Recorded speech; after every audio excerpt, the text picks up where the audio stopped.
Welcome to Haaretz.com. I'm Aimee Amiga. Prime Minister Benjamin Netanyahu has been widely criticised for accepting a Republican invitation to address the United States Congress about Iran without informing the White House. The speech is due to take place 2 weeks before the Israeli general elections. Joining me today is Chemi Shalev, Haaretz's US editor. Thanks for joining us, Chemi. Hi, good to be here.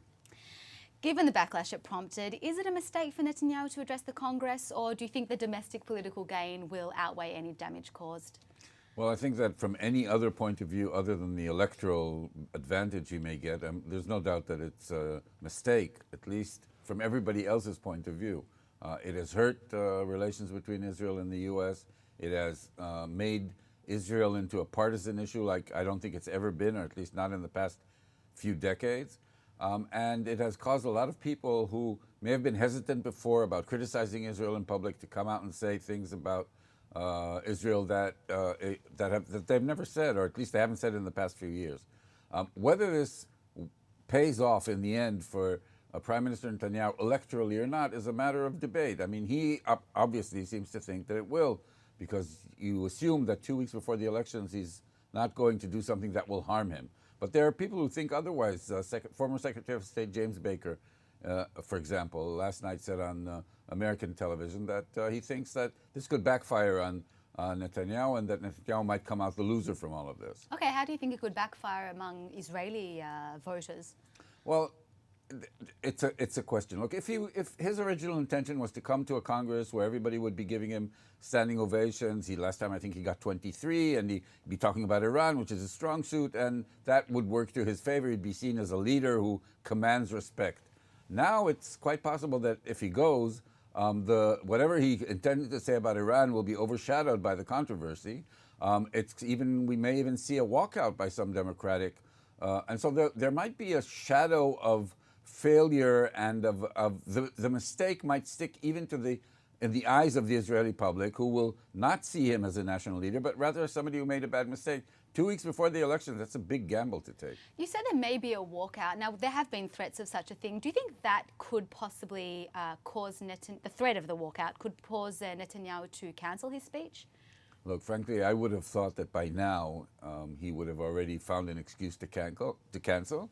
And I'm not completely sure that he won't find an excuse. But if he thinks that he's going to go into a Congress that is that only the Republicans are there, or that a lot of the Democrats are walking out, if it was me, or if he was asking me, I'd say, of course you have to cancel, because the picture will speak louder than any words you might say there.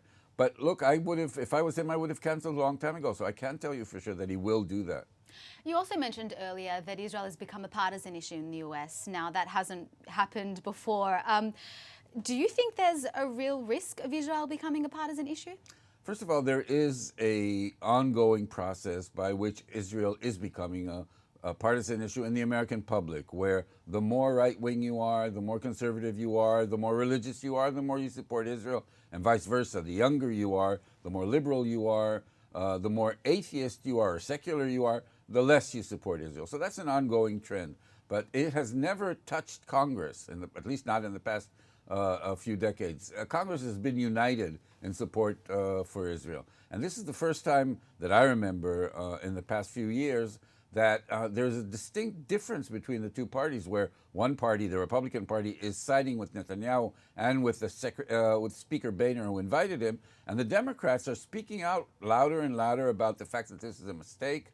You heard the minority leader in the House of Representatives, Nancy Pelosi, being almost disparaging of Netanyahu, saying, well, he can come to the Sunday talk shows to talk about Iran. So there is a new kind of tone, a critical tone, which we haven't heard before, and it's coming only from one side of the political fence. So yes, it is more partisan, and it could get worse.